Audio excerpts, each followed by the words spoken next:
very important. I found two scriptures that I'm going to share with you now. May these scriptures bless you in Jesus' name. Proverbs chapter 22. We'll look at verse 2 and then we'll go to verse 7. Look at this frightening scripture. If you are not frightened at this scripture, see a doctor, because it means something is wrong with your psychology. This scripture should frighten anybody who is healthy and strong. Ready? The rich and the poor meet together. Where do they meet? In this earth. That's the stage. The Lord is the maker of them all, not the maker of them so. The maker of them all. The Lord made them as humans. They separated themselves into rich and poor, and all on the same earth. Go to verse 7. The rich, we're talking dominion now. There is a mystery that exists in the earth, that the rich will always rule over the poor, and that the borrower will always be servant to the lender. The rich unbeliever will rule over the poor prayer warrior. It's a law. The rich, anyone will rule over the poor, anyone. So the way to keep men in servitude, therefore, is not to make them slaves, but to extract resources from them. Next scripture, Genesis 42.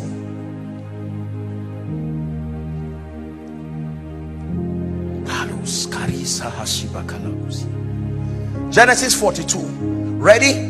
We're going to read verse 2 together. I'll read verse 1. No, just go to verse 1. Now when Jacob saw that there was what? Corn. Where? It is dangerous when the only place where there is corn is Egypt, because Egypt is an antichrist system. Egypt is a place that God's covenant people should not be in. Unfortunately, that is the only place where there is corn. And Jacob said to his sons, why do ye look upon one another? Verse 2. Please read with me if you're a Christian. Ready? Read.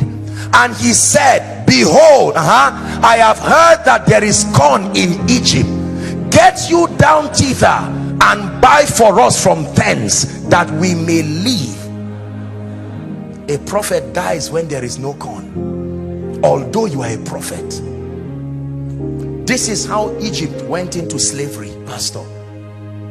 Every time believers are needed to go into slavery, Satan does not say become slaves. He does something to the economy to make sure there is only bread in Egypt. And even Jacob will push his future and say, go to Egypt, where they will go and remain slaves. This issue of prosperity is not an issue of cars or houses. Prosperity is a weapon of war. Understand this.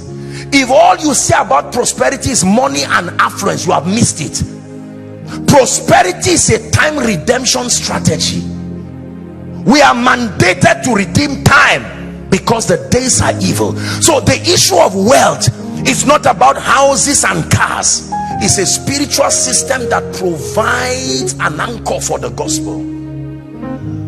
A 33-year-old body belonging to the Son of the living God is hanging on a tree, Pastor Nathaniel. No prayer warrior could bring that body down. No fasting giant could bring that body down. It took a man of wealth and influence called Joseph of Arimathea to use his wealth for the tomb and his influence to Caesar to say, I need this body. The gospel will suffer when there are no protectors of the same, even with their resources.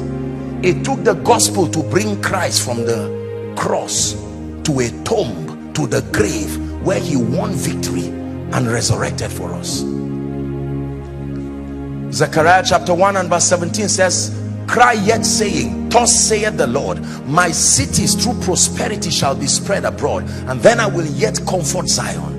It is important that we prosper. Make it a goal to not be poor. This has nothing to do with the carnality that is around wealth. Please win your mind. I know that most teachings around wealth have just been a massaging of the lust of men, but there is an intentional intelligence behind the desire for wealth. I will never lead a people who are spiritual but weak, Pastor. We will need resources. The weight of God is heavy. It takes resources to keep him lifted. It's amazing how many books would have changed the world today, but resources. Poverty is a weapon. It can strangle the name of Christ such that a generation will never hear that name. But in the name of Jesus, this generation, we will not only be talkers, we will have the resources to move systems and make things happen for His Majesty.